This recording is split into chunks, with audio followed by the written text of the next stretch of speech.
I'm Jesse Ventura. State agent, question more. Welcome to my world. Come along for the ride. The world according to Jesse. Today we talk about the Taliban in Afghanistan, gerrymandering, and the crumbling American healthcare system. Sit down, the show starts now. The world according to Jesse. Hi, I'm Brigida Santos. For our first story today, we turn to Afghanistan, where Taliban militants detonated a vehicle bomb in Kabul last week, killing at least 40 people and wounding over 100 more. The Taliban currently controls at least half the war-torn country. That's more than at any time since the U.S.-led invasion began in 2001. The attack comes amid rumors that peace talks between U.S. and Taliban officials fell apart.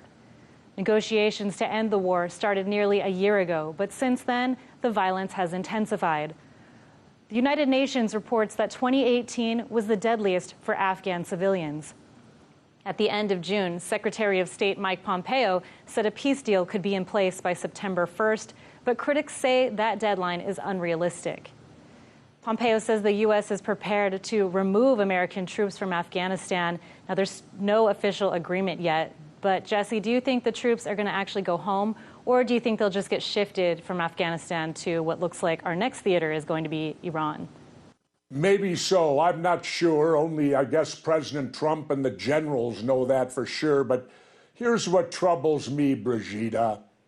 We have been in Afghanistan now allegedly fighting the people who attacked us on 9/11, 2001. It is now 2019, and they still control over half of this country.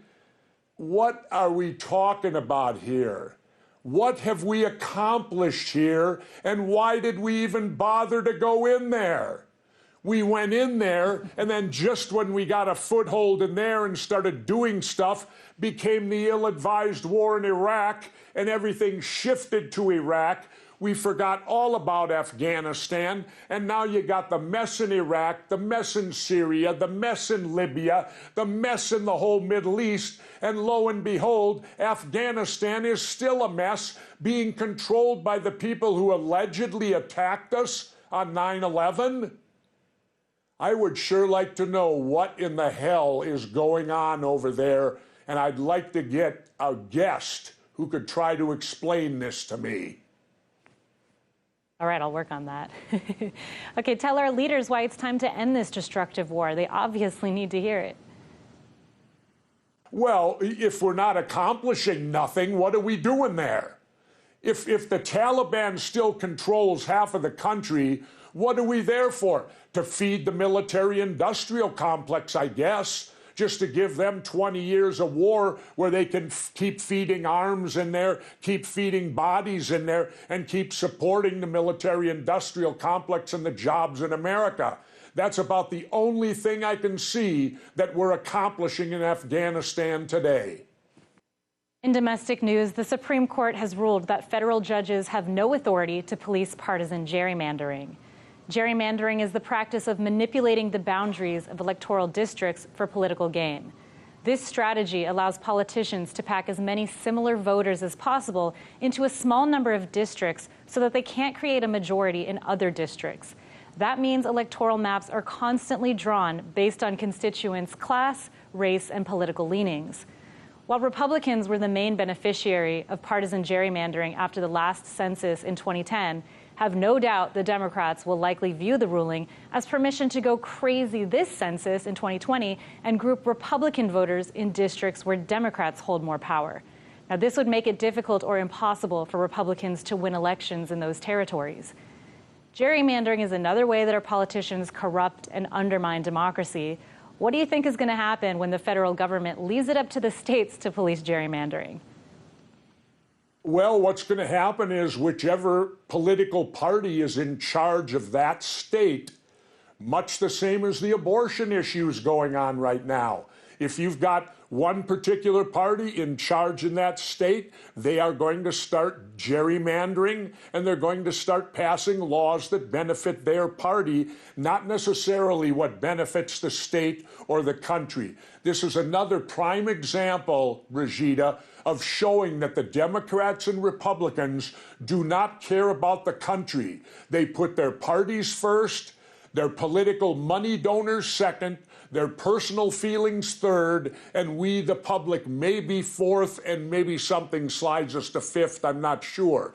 But what you're going to have is in every state now, whatever party, political party of the two controls the state, you're going to see gerrymandering in which they will continue to hold that state or will do everything to make sure that elections are not fair. This is just another example of the Democrats and Republicans and what the system they've set up based completely on the concept of bribery. You go to jail in the private sector, in the public sector, you get elected, excuse me.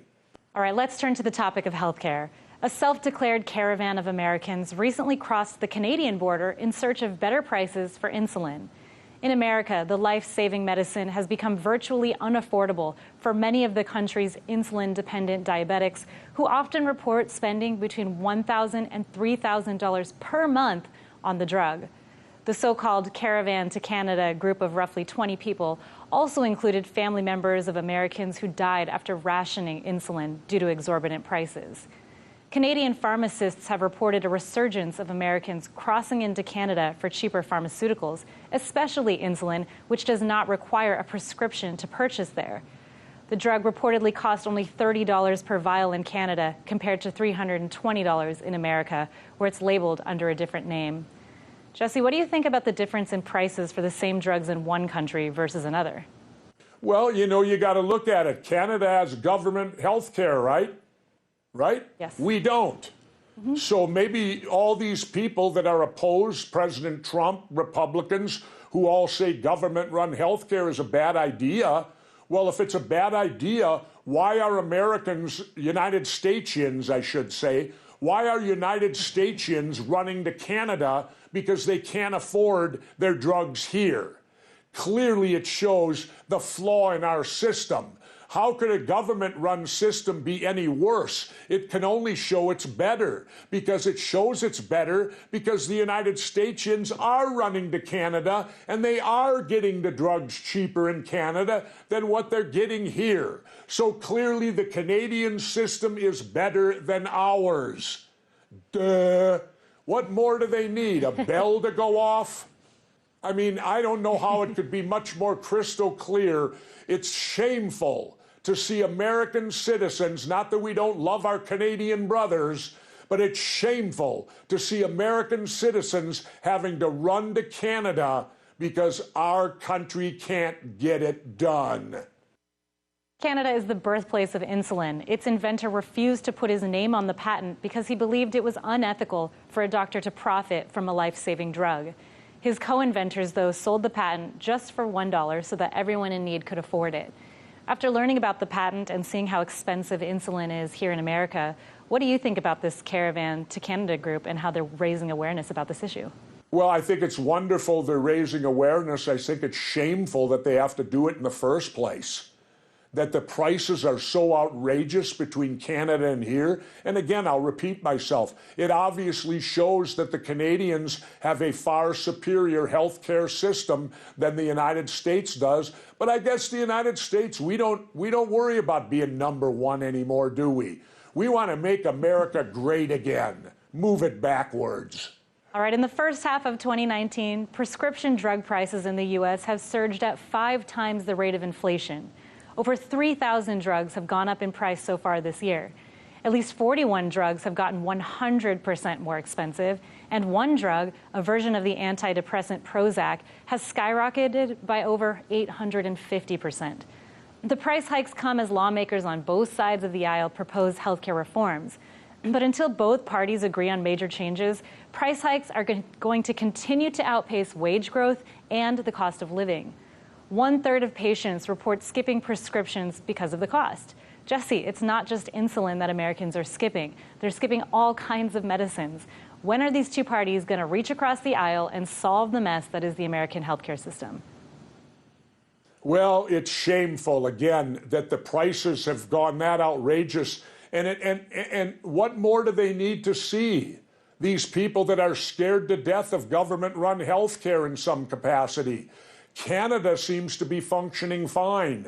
The United States seems to be dysfunctional when the prices of our drugs skyrocket. And here's the other thing. Welcome to capitalism. You know, people always are so fearful of socialism. Oh, socialized medicine, socialized Social Security. I want people to remember something. The military that protects you, that you call heroes every day, they are all socialists.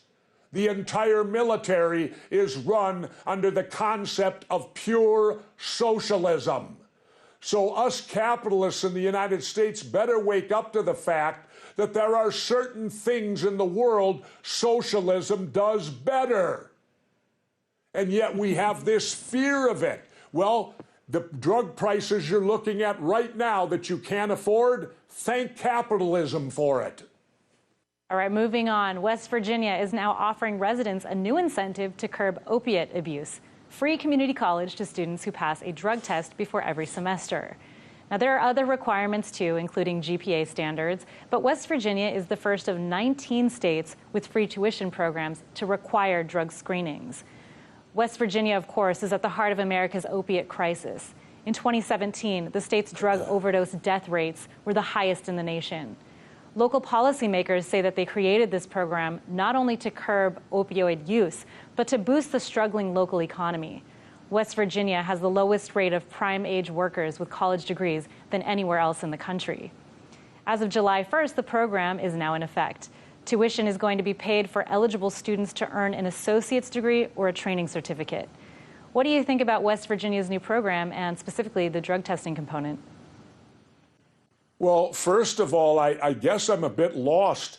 Are there that many opiate addicts trying to get into college? I mean, I'm looking at this going, it seems nice, but really? So all of these addicts that are addicted to opium, that got addicted by doctors and got addicted by their local pharmacies, because that's where all this came from. This came from pharma, believe it or not, people. Pharma did it, not the drug dealers you hear about in Mexico. This addiction came via pharma. Now you're going to tell me that by going to college for free, we drug test people, all the opium addicts are trying to get into college, I guess. I don't know. I mean, it seems nice on the surface, but I want to see the proof is in the pudding. How many people do you think they're going to catch with this who are on opiates, who get drug tested and get denied college? It'll be interesting to see the statistics on this one. Yeah, it'll be interesting to see if it actually does incentivize people to go to college and not do drugs. Yeah. Now, how do you think higher education rates are going to impact the local economy there? Well, I don't know, because in West Virginia, is a college-educated person better off there? Is there jobs there waiting for college-educated people?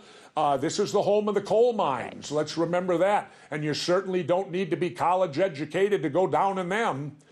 So if it's right for the community should know.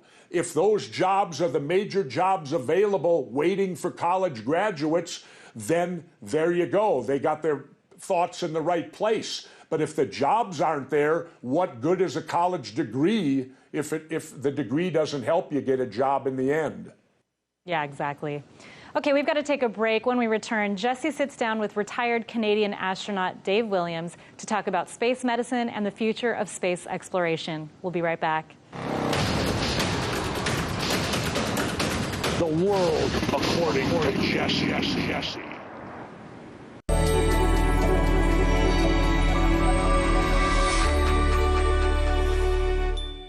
CashNetUSA.com, man. I help when money's tight. If approved, you may get the money you need as soon as tomorrow. Apply now at CashNetUSA.com. Money's on the way with CashNet USA. My son needs this drug. I hope it doesn't cost too much. I hope my insurance pays for it. Can you tell me how much this will be? 67. Sorry. Wait, have you heard about GoodRx? GoodRx finds free coupons to help you save up to 80% on your prescriptions. Wow. I had no idea. GoodRx. Stop paying too much for your prescriptions.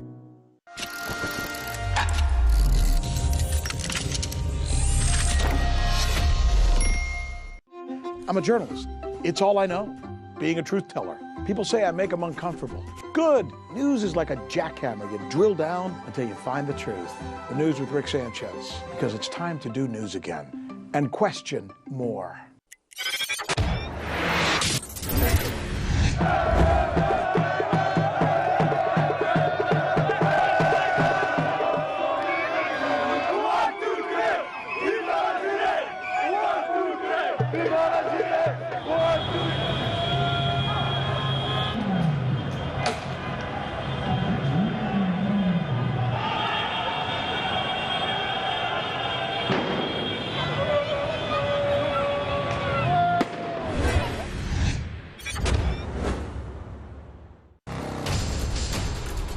I'm Jesse Ventura. Stay vigilant, question more. Welcome to my world.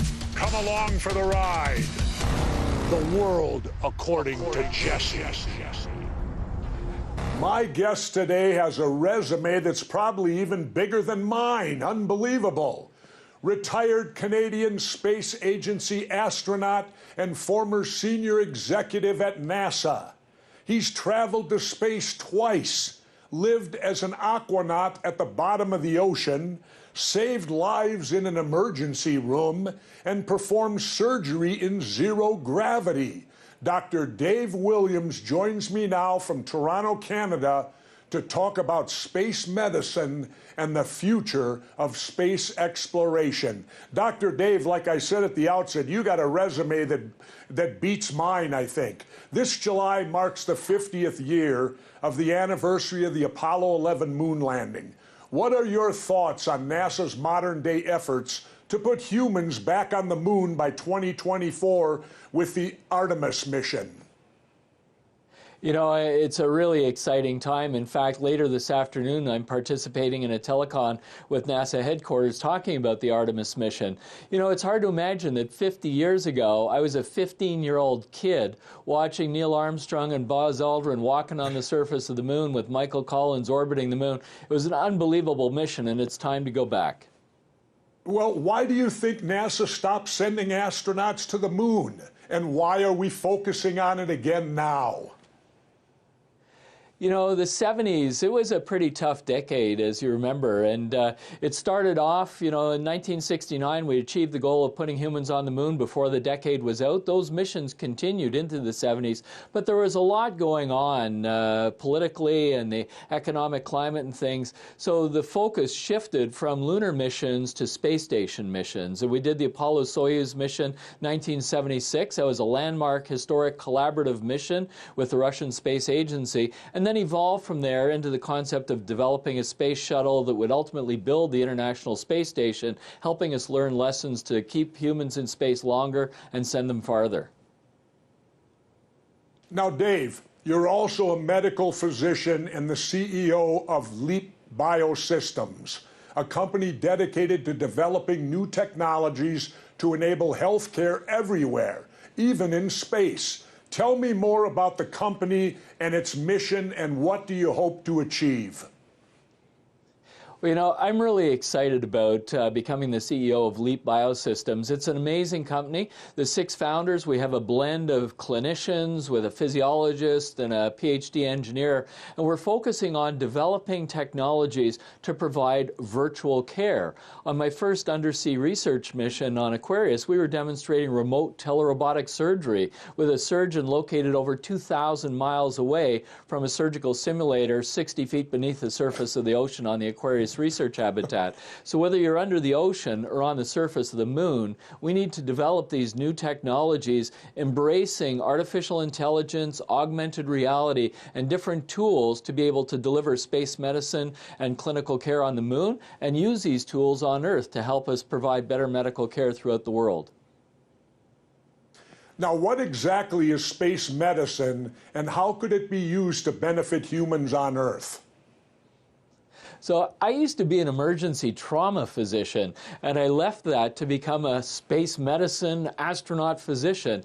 And space medicine deals with the delivery of medical care, whether it's in the microgravity environment of low Earth orbit, whether it could be on a space station orbiting the moon, or in a habitat on the surface of the moon or potentially on Mars. So we're very interested in extreme environment medicine. We in fact learn a lot from the clinical care that the military uses in military deployments and combat scenarios, developing miniaturized technologies that help us monitor the physiologic systems of an individual while they're functioning in space, but then also to be able to detect diseases early on. And we're hoping to bring that technology from space back to Earth, so the cycle continues. We develop technology for space, perfect it in space, bring it back to Earth, and continue the development cycle.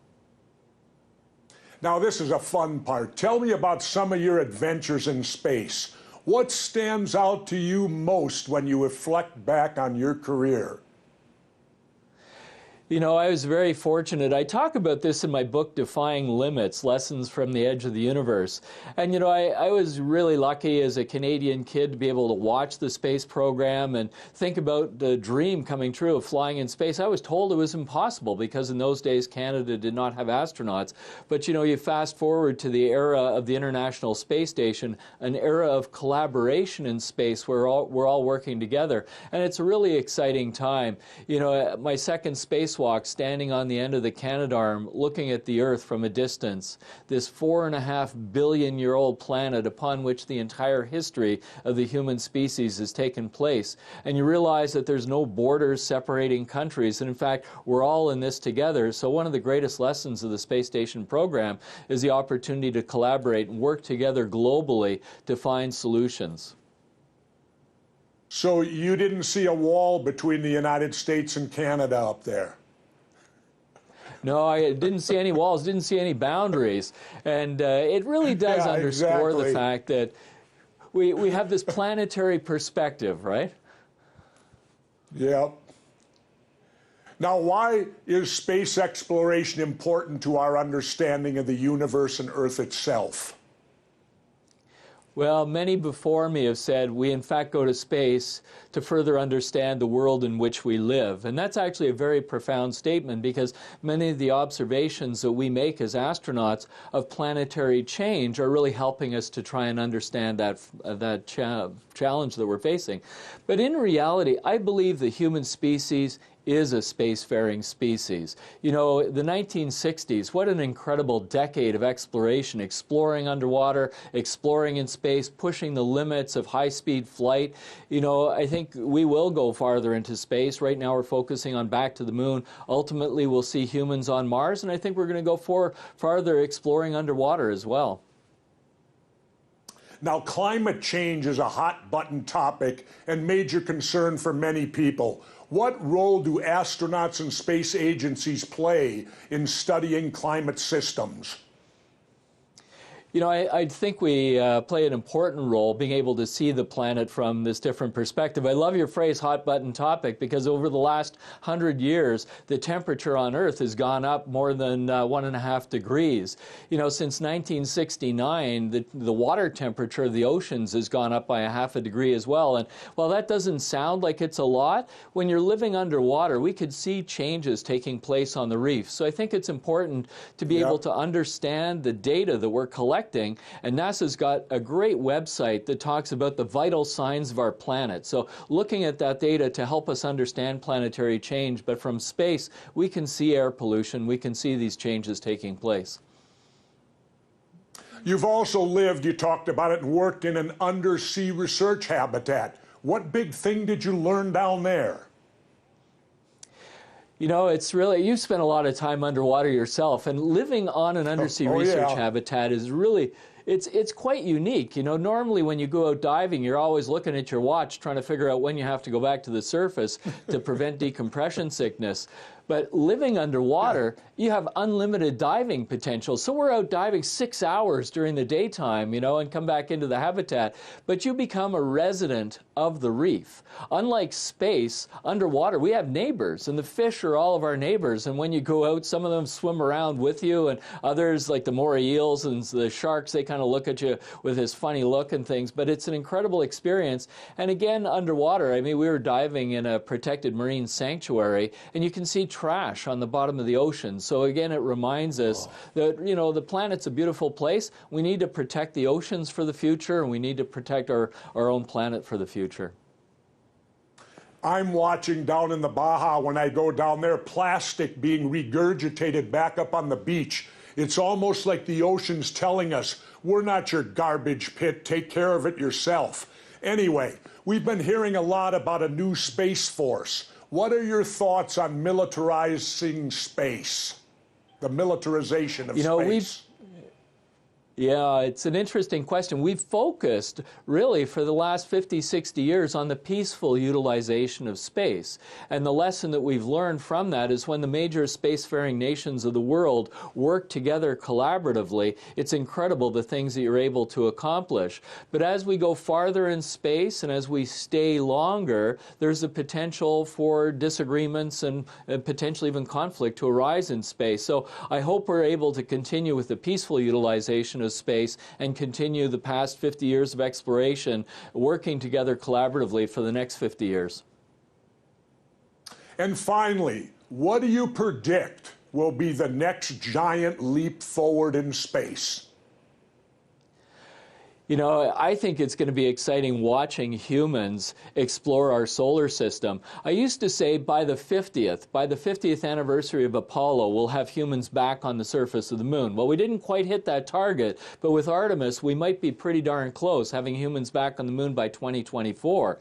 But by the 100th, where are we going to be after 100 years of human space exploration? Will we have humans living and working on the surface of Mars? What will this spacecraft look like in the future? How are we going to travel faster than our current generation of spacecraft, which are pretty darn quick, by the way? I'm traveling 25 times the speed of sound. You snap your fingers, and I've gone 5 miles and things when I'm outside doing a spacewalk around the International Space Station. So it's going to be exciting looking at the new technology that's going to take us farther in space. Unfortunately, Dave, we're out of time. I want to thank you again for joining me, and please, I'd love to have you back and talk about this maybe in a year from now. I'd love to come back and chat further, and I hope you enjoy the book, Defying Limits. I had a lot of fun writing it. Thank you, Dave. Again, we appreciate your expertise. This was one fun interview. My pleasure. Thank you. The world according to Jesse. Thank you for watching, everyone. Send us your comments on Facebook and Twitter for a chance to be featured in next week's episode when we cover more stories ignored by the corporate media. And remember, when the government lies, the truth becomes a traitor. Stay vigilant. The world according to Jesse.